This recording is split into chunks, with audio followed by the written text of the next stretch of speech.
क्लैब्यम मास्मगम पार्थ नित्यत्वयुपपद्यते क्षुद्रम हृदय दौर्बल्यम त्यक्त्वा तिष्ठ परंतपा, जिसका सीधा साधा मतलब है, हे पार्थ, ये नपुंसकता तुम पर शोभा नहीं देती। दिल की इस छोटी सी कमजोरी को छोड़ो और उठो, युद्ध करो। तो सवाल ये उठता है कि श्री कृष्ण इतने कठोर क्यों हो रहे हैं? श्री कृष्ण यहाँ सिर्फ युद्ध की तैयारी नहीं करा रहे, यह असल में ज्ञान के मार्ग पर पहला कदम है। अच्छा। किसी भी बड़े काम के लिए एक मजबूत आत्मबल और नैतिकता की जरूरत होती है। तो श्री कृष्ण यहाँ एक गुरु की तरह अर्जुन के मन से आलस्य, मोह, अज्ञान, इन सब दोषों को हटा रहे हैं। एक तरह की साइकोलॉजिकल सर्जरी कह सकते हैं। बिल्कुल।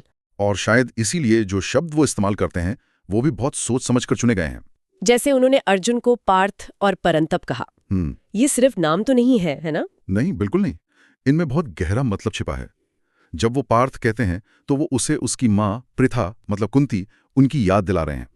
कुंती ने स्वर्ग के राजा इंद्र की उपासना की थी और अर्जुन उन्हीं के आशीर्वाद से जन्मे थे। तो उनमें असाधारण शक्ति और पराक्रम था। हाँ, तो श्री कृष्ण असल में कह रहे हैं, याद करो तुम कौन हो, तुम्हारा वंश कितना महान है, ये कमजोरी तुम्हारे लायक नहीं है।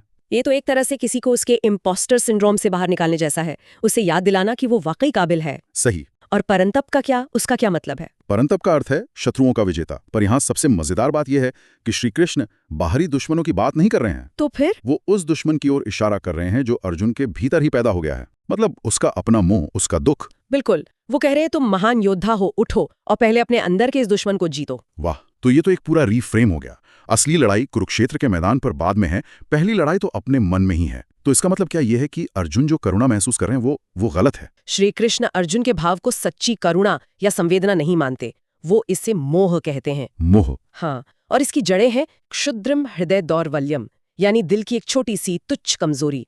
उनका तर्क है कि अगर अर्जुन का व्यवहार सच में ज्ञान और सच्ची करुणा पर आधारित होता तो उसे इस तरह का शोक और दुख महसूस ही नहीं होना चाहिए था। एग्जैक्टली। तो करुणा और मोह में फर्क है, मतलब जो चीज हमें दया या प्यार लग रही है, हो सकता है वो सिर्फ हमारी अपनी कमजोरी या डर हो। सही पकड़ा, ये तो रोजमर्रा की जिंदगी में भी होता है। हाँ, कई बार हम मुश्किल फैसले लेने से बचते हैं और उसे करुणा का नाम दे देते हैं, जबकि असल में वो सिर्फ इनएक्शन होता है। मोह हमें बांधता है, कमजोर करता है। सच्ची करुणा ज्ञान से पैदा होती है और हमें सही काम करने की ताकत देती है, चाहे वो कितना भी मुश्किल क्यों ना हो। तो कुल मिलाकर ये श्लोक सिर्फ युद्ध का आह्वान नहीं है, ये अपनी असल पहचान को याद करने, अंदर के दुश्मनों को पहचानने और मोह और सच्ची करुणा के बीच के फर्क को समझने का एक शक्तिशाली संदेश है। और यहीं से एक और गहरा सवाल भी उठता है, अगर सच्चा ज्ञान होने पर अर्जुन को कोई दुख महसूस नहीं होता, तो क्या इसका मतलब ये है कि एक ज्ञानी व्यक्ति भावनाओं से परे हो जाता है? क्या ज्ञान और भावनाओं में कोई टकराव है?